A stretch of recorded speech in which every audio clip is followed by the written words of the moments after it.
प्रभु की स्तुति हो। इस समय के लिए मैं प्रभु को धन्यवाद देता हूँ। और आज के मनन करने के विषय प्रिपरेशन, तैयारी। उसमें मैंने 6 बातें बताई।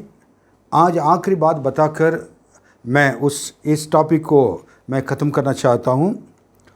और इससे बहुत कुछ हम लोग को सीखने के लिए मिल रहा है और मैं प्रभु को धन्यवाद देता हूँ।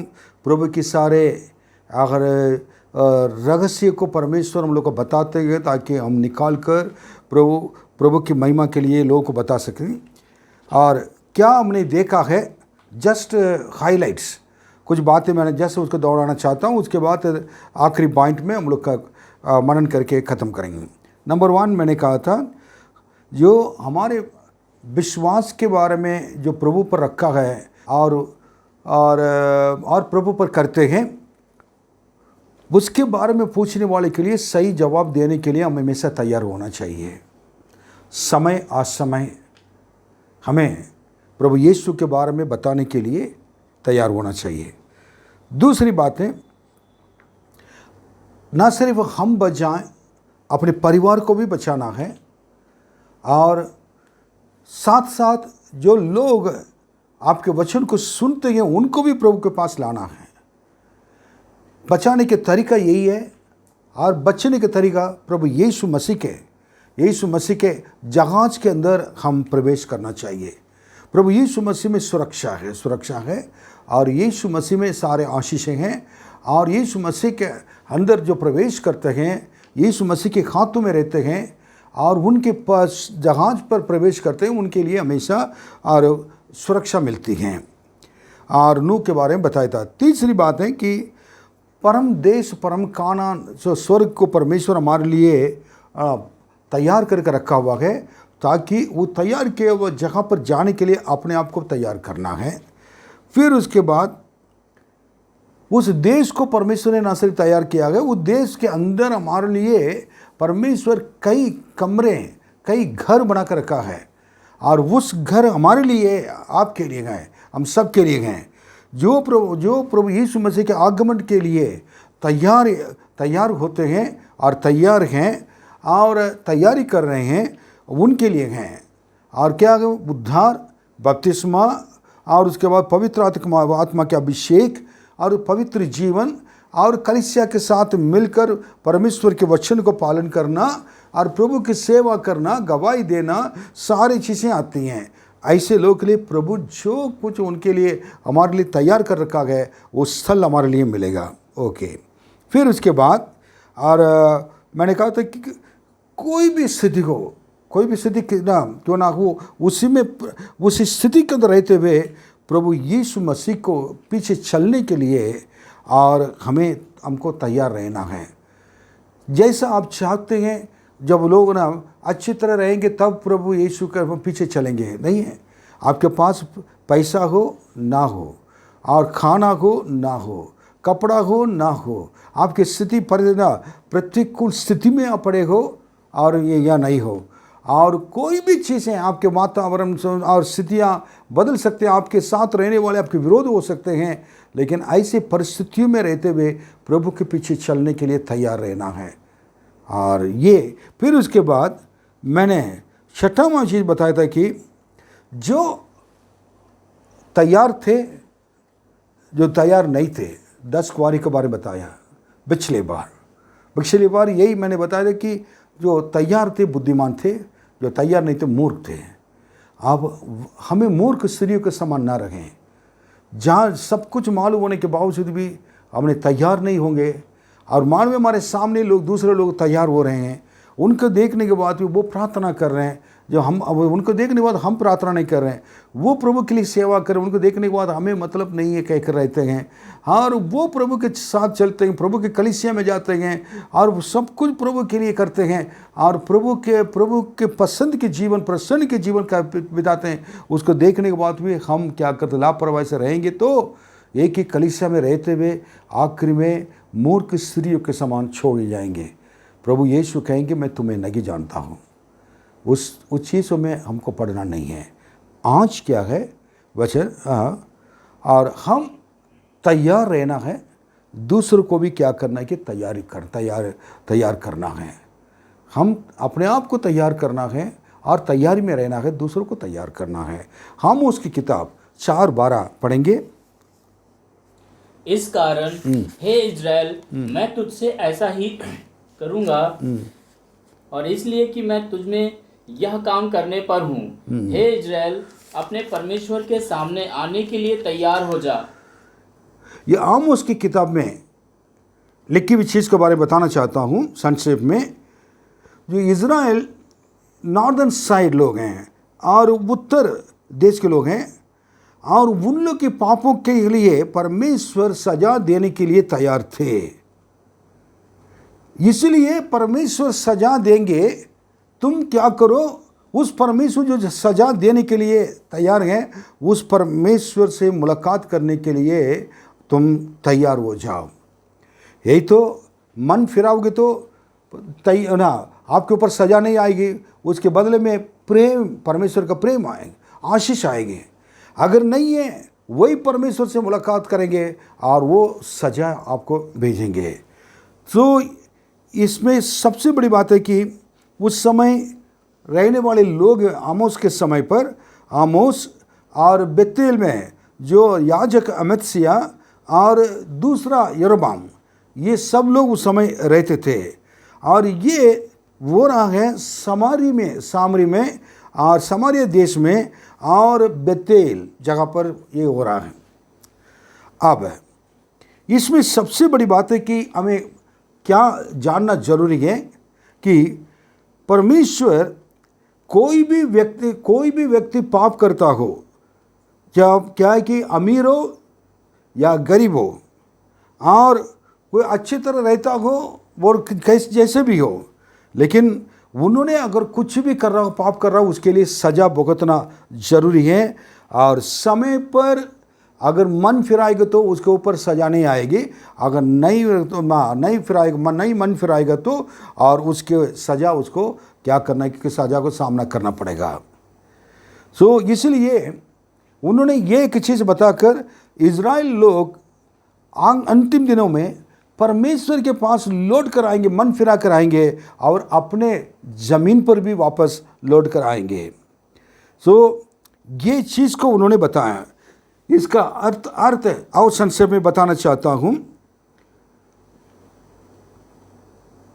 देशों के बीच में एक न्याय है, और इज़राइलों के विरोध इज़राइलों के विरोध भविष्यवाणियाँ हैं, और आखिरी में इस भविष्यवाणी के द्वारा, वार्निंग के द्वारा, चेतावनी के द्वारा इज़राइल लोग को आखिरी में वो बचा लेते हैं। आपको मालूम है, इसमें 3 अध्याय 7वां वचन पढ़ेंगे तो एक महत्वपूर्ण एक बातें परमेश्वर ने कहा है। पढ़िए आमोस 3:7। इसी प्रकार से प्रभु यहोवा अपने दास भविष्यवक्ताओं पर अपना मर्म बिना प्रकट किए कुछ भी न करेगा। परमेश्वर अपने भविष्यवक्ता को बिना बताकर कोई भी रहस्य को बताएंगे नहीं। पहले किसी को सजा देने से पहले परमेश्वर अपने सेवक के द्वारा उनको वार्निंग देते हैं, बताते हैं ये सही नहीं है, ये सही नहीं है, ये सही नहीं है। 1 बार 2 बार 10 बार भी बताएंगे। अगर वो मन फिराए तो ठीक है, मन नहीं फिराएगा तो लास्ट में क्या करना कि उसकी सजा को क्या करना, उसको और उनके ऊपर आना ही है, उसको भुगतना है। और सबसे बड़ी बात है 7वां अध्याय में और 7 से लेकर और 9वां वचन तक पढ़िए, और एक बात हम देखेंगे। उसने मुझे यह भी दिखाया, मैंने देखा कि प्रभु साहुल लगाकर बनाई हुई किसी दीवार पर खड़ा है और उसके हाथ में साहुल है। यहोवा ने मुझसे कहा, हे आमोस, तुझे क्या देख पड़ता है? मैंने कहा, एक साहुल। तब परमेश्वर ने कहा, देख, मैं अपनी प्रजा इज़राइल के बीच में साहुल लगाऊंगा, मैं अब उनको न छोड़ूंगा। इसहाक के ऊंचे स्थान उजाड़ और इज़राइल के पवित्र स्थान सुनसान हो जाएंगे, और मैं यारोबाम के घराने पर तलवार खींचे हुए चढ़ाई करूंगा। परमेश्वर राजा से लेकर सबको अमीर लोग से लेकर धनवान से लेकर गरीब तक परमेश्वर सबको बराबर समझ रहे जगह पर। परमेश्वर से कोई भी पक्षपात नहीं है। परमेश्वर क्या है कि कोई भी पक्षपात नहीं है, लेकिन उसमें से भी और कुछ लोग परमेश्वर से डरने वाले लोग भी थे और परमेश्वर उन लोग को उनको बचाया। आज भी परमेश्वर क्या बचाने वाले हैं जो परमेश्वर के भय मानने वाले लोग हैं। ओके, सो इस जगह पर अब लास्ट में हम इसको जो अभी जो पढ़े वचन 4:12 दोबारा उस वचन को पढ़ें।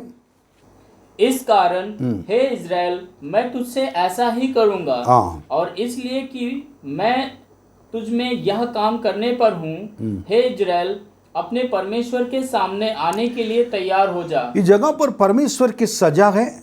इस जगह पर परमेश्वर के क्या करना कि ना परमेश्वर एक दया की एक बातों की भी रखे, दोनों साथ साथ रख रहे हैं। सजा की बात किया है और इज़राइल लोग अपने पापों से मरने के लिए मरना नहीं है, पापों में डूबना नहीं चाहिए, नाश नहीं होना चाहिए, परमेश्वर के पास वापस लौट कर आना चाहिए मन फिराव के साथ। इसलिए परमेश्वर उनके एक के पीछे एक के बाद एक परेशानियाँ और एक के बाद एक क्या है बहुत खतरनाक चीज़ हैं और परमेश्वर भयंकर चीज़ों को उनके सामने और आने के लिए अनुमति दिया है और ताकि परेशानियाँ समस्याँ और बहुत बड़ी चीज़ें घटनाएं ताकि इज़राइल लोग मन फिराएं वापस मेरे पास आएँ। लेकिन परमेश्वर इतनी समस्याओं को आने दिया है, वो आने के देने के बाद भी और इज़राइल लोग मन नहीं फिराया। मन नहीं फिराने की वजह से परमेश्वर वो सीधे बोल दिया ना अपने दास के द्वारा क्या कि तुम अपने परमेश्वर से मिलने के लिए तैयार हो जाओ। इसलिए अब आगे क्या है कि कौन हम परमेश्वर के सामने अगर आएंगे तो दो बातें, मन फिराएंगे तो आशीष, मन नहीं फिराएंगे तो न्याय होगा। और फिर 5वां अध्याय में अगर पढ़कर देखेंगे इसी प्रकार क्या है कि और परमेश्वर से ना पापों को छोड़कर परमेश्वर के पास आने के लिए और एक ही रास्ता है जो परमेश्वर को ढूंढना है, खोजना है। इसलिए अंतिम दिनों में इस संसार में हम लोग रह रहे हैं। अब पाप की दुनिया में हम रह रहे हैं। एक साइड में परमेश्वर के सजा भी है, दूसरी साइड में परमेश्वर के सुसमाचार भी है। प्रभु आज भी लोगों को अपने पास से बुलाकर उनको अपनी दया दिखाने के लिए तैयार हैं, लेकिन लोग सुसमाचार सुनकर मन नहीं फिराएंगे तो आखिर में सजा ही सजा है। इसलिए हर एक व्यक्ति अपना परमेश्वर से मिलने के लिए तैयार होना जरूरी है। प्रभु यीशु ने कहा मैं आ रहा हूँ, अब ये हर एक व्यक्ति का जो उनके कामों के अनुसार प्रतिफल देने के लिए, न्याय करने के लिए मैं आ रहा हूँ। कितनी बड़ी बात है, प्रकाशित वाक्य में लिखा हुआ है। और प्रभु आएंगे तो क्या होगा? आज प्रभु आपके सामने आ जाएंगे तो प्रभु से मुलाकात होगी तो क्या आप तैयार हैं? प्रभु यीशु आपके राज्य आ जाए, प्रभु यीशु आप आ जाइए कह रहे हैं। प्रभु आएंगे तो क्या होगा आपके जीवन? जब आप तैयारी नहीं है, कैसे तो हिम्मत से प्रार्थना कर रहे हैं कि प्रभु आ जाइए? मेरे प्रियो, अंतिम दिनों की एक चेतावनी है। अब आखिरी में इज़ेकियेल की किताब 38वां अध्याय 7वां वचन थोड़ा सा पढ़ेंगे। इसलिए तू तैयार हो जा, तू और जितनी भीड़ तेरे पास इकट्ठी हो तैयार रहना, और तू उनका अगुवा बनना। हाँ, देखिए जहाँ पर और एक चीज़ को, ऐतिहासिक चीज़ को थोड़ा सा समझना जरूरी है। कोग और एक मनुष्य था, वो मोगक देश का वो एक लीडर था, अगवा था। इन लोग क्या कि मेशेक, तूबाल, मोगेक, ये उनका जनरेशन क्या था कि नूह की जो वंशावली में आने वाले यापेत के वंशावली में थे इन लोग। और ये लोग आजकल अगर देखेंगे तो और ईस्ट ना मतलब नॉर्थ यूरोपा उत्तर यूरोप में और मध्य एशिया में और उत्तर एशिया में और वो जगह पर जाकर इन लोगों ने पहले से क्या है वो रहते थे। और लेकिन ये तो ये हैं, लेकिन इज़राइल लोग के कौन से वंशावली से आए हुए लोग हैं? और वो नूह के और दूसरे बेटा कि शेम के और उसकी वंशावली से उन लोग आए हुए लोग हैं। और इस वंशावली में जब आते हैं वो भारत की भाषा भी क्या है उन्होंने और उसी इसमें भी आई हैं। एक इतिहास में पढ़ा था तमिल भाषा भी, और नूह की जो बेटा जो उनका वंशावली में आया बेटा शेम की वंशावली में के द्वारा उन लोग जो अलग अलग भाषा बोलते थे उसमें तमिल भाषा भी हैं। और कोग का वर्ड है वो खराब रास्ता था राजा था, उसका मसीह विरोधी भी आप कहते हैं। वो क्या करेगा कि कई राजा लोग को लेकर कई देशों को अपने साथ लेकर इज़राइल के विरोध लड़ने के लिए वो आएगा। और ये 38वां अध्याय और जैसे इज़ेकियल में और 7 से 7 क्या कर देख सकते हैं। अब देखिए दाऊद के 70 वीक्स शुरू होता है। 17वां साल जो 17वां का जो वीक 70 वीक्स और 17वां सप्ताह शुरू होता है। और उस समय ये वही समय है कलीसिया उठा ली जाएगी।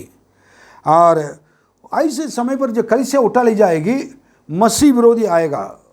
ये जो कोग है कोग मसीह विरोधी के साथ हैं बताती हैं। और वो आकर इज़राइल लोग के साथ 3.5 साल शांति के वातावरण ले आकर उनके साथ क्या करेगा कि एक वाचा बांधेगा। और उसके बाद और यरूशलेम में आकर बैठ जाएगा।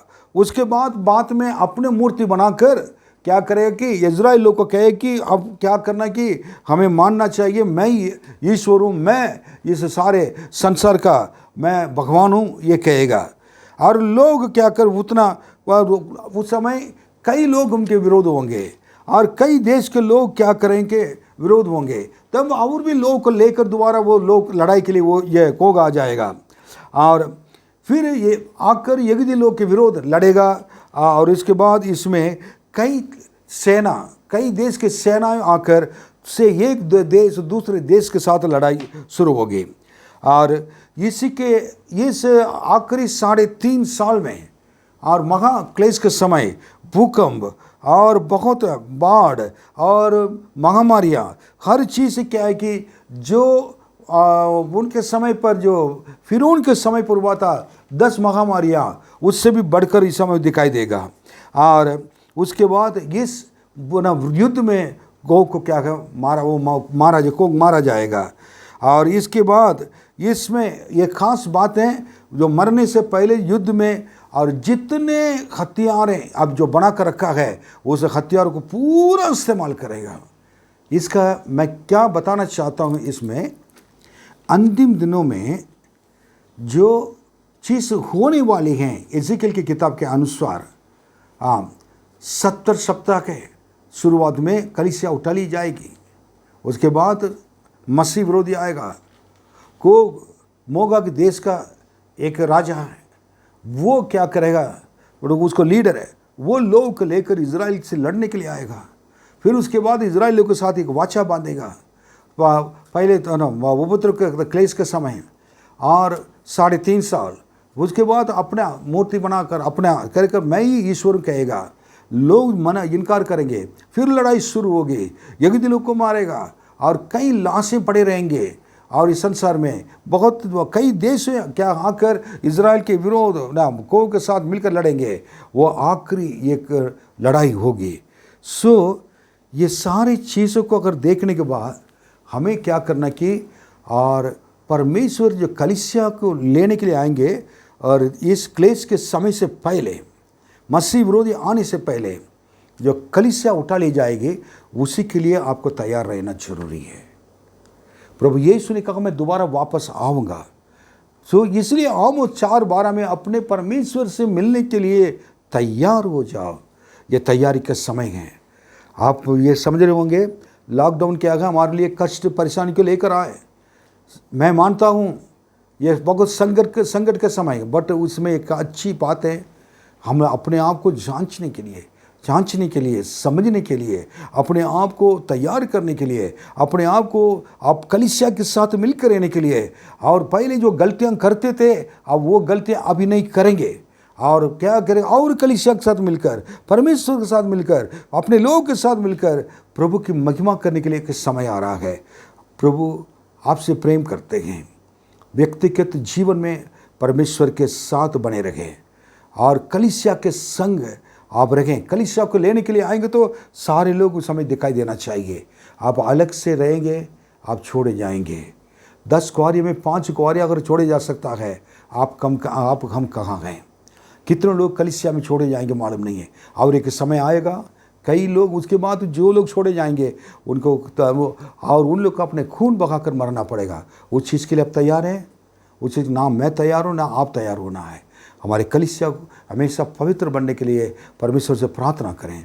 हम सब खड़े हो जाएं, हम सब के ना ये एकजुट हो जाएं, पवित्र आत्मा से भरकर आराधना करें, प्रभु यीशु का राज्य आने के लिए प्रार्थना करें। हम अपने आप को तैयारी करेंगे, प्रभु यीशु जल्दी आने वाला है। आमीन। आइए हम प्रार्थना करेंगे। महान परमेश्वर, आपके बच्चों को आपके हाथों में सौंपते हैं, अनुग्रह कर। आप आज जल्दी आने वाले हैं। आम उसकी किताब में और यीशु प्रभु जी इज़ेकिएल की किताब में जो मसीह विरोधी आएगा, आम उसकी किताब में परमेश्वर के लोग जो गलती कर रहे थे, पाप कर रहे थे, उनके मन फिराव के लिए परमेश्वर आने के लिए कह रहे थे। लेकिन इस जगह पर वो मसीह विरोधी आकर अपने लोगों को क्या करता, लोगों से लड़ रहा है। और ऐसे समय पर परमेश्वर के लोग तैयार होकर और प्रभु के राज्य में प्रवेश करना है। धन्यवाद इस रहस्य के लिए आपने जो हम लोग को बाइबल में लिख कर रखा है। सबके ऊपर अनुग्रह कर प्रभु यीशु। आपको प्रभु जी आप आइए, लेकिन उससे पहले हम उनके तैयार करने के लिए हमारी गलती, हमारे पाप, हमारे कोई भी चीज़ें कलीसिया की चीज़ प्रभु जी तैयार की हालत में नहीं हो, वो सब कुछ पापों को दूर कर कर सबको आपके राज्य में आने के लिए तैयार कर, ताकि ना सिर्फ हमारी कलीसिया, सारी कलीसिया पवित्र हो जाएं, परमेश्वर के आने के लिए तैयार हो जाएं। यीशु के नाम में मांगते हैं, आमीन आमीन। प्रभु आपको आशीष दे।